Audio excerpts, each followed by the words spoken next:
Hello friends. आज मैं आपके साथ एक क्वेश्चन डिस्कस करूंगी that is based on the concept of GDP deflator.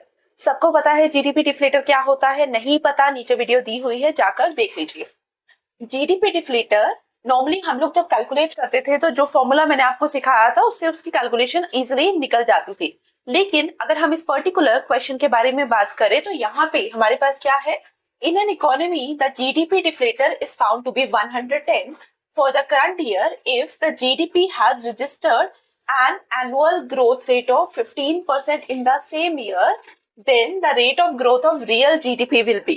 अगर आपको फॉर्मूला याद होगा तो जीडीपी डिफ्लेटर को हम कैसे लिखते थे? It is equal to nominal GDP divided by real GDP into 100। अब यहाँ पे अगर मुझसे नॉमिनल जीडीपी पूछा होता, मुझसे रियल जीडीपी पूछा होता या मुझसे जीडीपी डिफ्लेटर पूछा होता तो मैं इस फॉर्मूला को अप्लाई कर सकती थी। लेकिन अगर आप क्वेश्चन ध्यान से पढ़ेंगे, मेरे पास क्या दिया है? मेरे पास जीडीपी डिफ्लेटर की वैल्यू दी है 110, बट इन दोनों में से नॉमिनल और रियल जीडीपी में से मेरे को कोई भी वैल्यू नहीं दी। उन्होंने क्या दिया? ध्यान से देखिए, annual growth rate of 15% in the same year. इसका मतलब मुझे क्या दिया?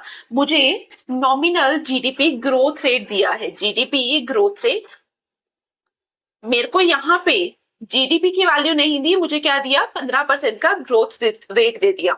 मुझे कैलकुलेट करना है rate of growth in real GDP, तो यहाँ पे हमारा जो फॉर्मूला है वो अप्लाई नहीं होगा, फर्स्ट पॉइंट। दूसरा पॉइंट, अगर मुझे यहाँ पे कैलकुलेट करना है तो मुझे एक फॉर्मूला चाहिए। तो फॉर्मूला क्या होता है? देखिए, जब हम नॉमिनल जीडीपी ग्रोथ रेट के बारे में बात करते हैं तो आप सबको पता है अगर इन्फ्लेशन है इकोनॉमी में, तो वहां यहाँ पे क्या होगा? यहाँ पे इन्फ्लेशन की वजह से नॉमिनल जीडीपी ग्रोथ रेट हमेशा हमें ज्यादा दिखाई देता है। तो it is equal to basically the real GDP growth rate plus inflation rate.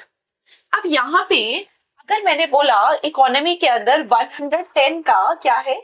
GDP deflator. और जीडीपी डिफ्लेटर से हम लोग इन्फ्लेशन रेट कैसे निकालते थे? हम बोलते थे कि अगर 100 के ऊपर है तो इन्फ्लेशन है। लेट्स से 110 के बारे में अगर हम बात करें तो क्लियरली 110 इज ग्रेटर देन 100, तो इन्फ्लेशन तो है। कितना इन्फ्लेशन रेट है मैंने आपको बताया था, आप माइनस कर लो डायरेक्ट, तो 10% का हमें इन्फ्लेशन रेट देखने को मिला।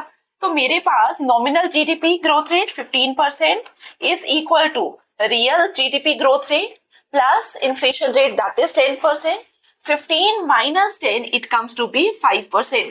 तो यहां से हम लोगों ने क्या निकाला? रियल जीडीपी ग्रोथ रेट निकाला। इन दिस केसेस 5%, तो आंसर शुड बी डी।